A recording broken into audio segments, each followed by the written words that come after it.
Nako, mga Boca Tribes, dumali na naman itong idol Robin Padilla. Si Senator Robin Padilla, mga Boca Tribes, nagkalat na naman po sa Senado.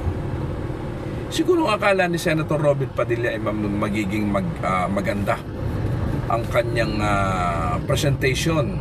At siguro iniisip niya na lalabas na kahanga-hanga yung kanyang presentasyon dito sa Senado.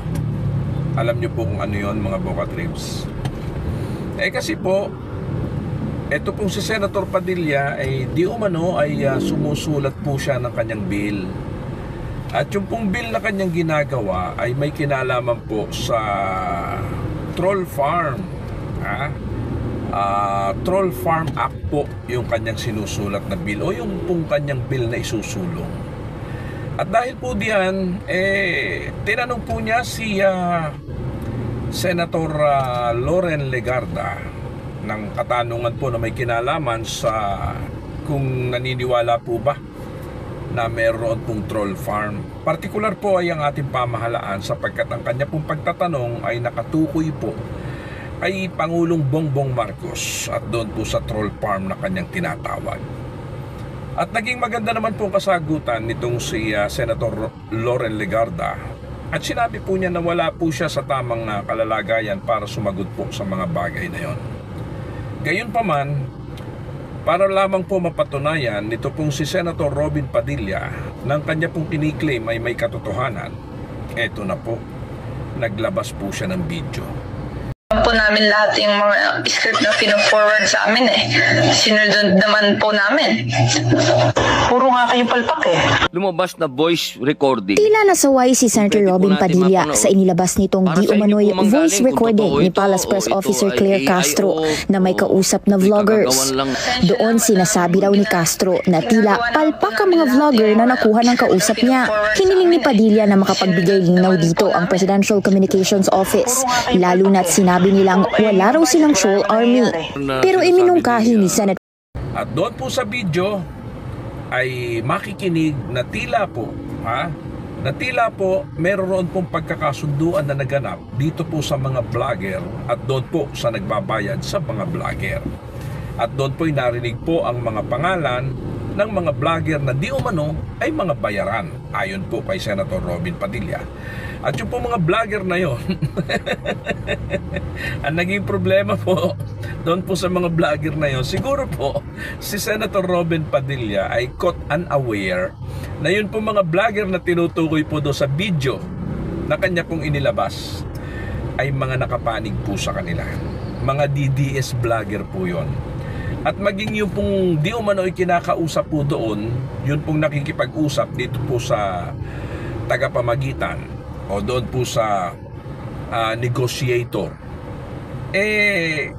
para po bagang nais palabasin di umano ni Senator Robin Padilla na yun po ay si Attorney Claire Castro na siya pong nakikipag-negotiate doon po sa vlogger para po doon sa mga bayarang vlogger. Alam niyo po, Senator Robin Padilla, noon pong panahong yon, hindi pa po hindi pa po siya nagtatrabaho sa Malacanang, wala pa po siya sa Malacanang noon pong panahon na lumabas po yung mga video yan. At yung pong mga pangalan tinutukoy po doon, hindi po yun mga vlogger na loyalista, yun po ay mga vlogger na DDS. Katulad po ng mga binanggit doon sa naturang video, hindi po yun na vlogger ni Pangulong Bongbong Marcos at yun po ay vlogger po ng mga DDS o para po kay dating Pangulong Rodrigo Roa Duterte. Ngayon, doon po sa inyong ginawang yun, Senator Robin Padilla, malinaw na malinaw po na tila inilaglag nyo po yung mga vlogger po na kasama po ninyo sa DDS. Ngayon, kung hindi nyo man po inilaglag ay marahil po talaga na wala po kayong kaalam-alam na yun po ay mga DDS vlogger at hindi po yung loyalist vlogger. Gayon pa man, naku, ay magtatampo po sa inyo ang mga DDS vlogger niyan sapagkat para pong kayo pa ang nagsambulat po nung issue na yon. At yan pong issue yan tungkol po sa bayaran na mga vlogger, napatigil na po yan. At yan po ay ginamit na rin po kamakailan sa mga usapin po na may kinalaman po sa fake news.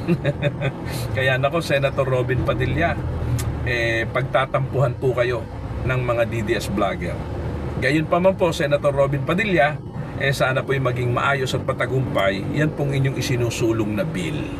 Sapagkat ang pagkakaintindi ko po, yan po ay nakasaad na rin po doon sa bill na ginawa po naman ni Senator Tito Soto noon pa rin po.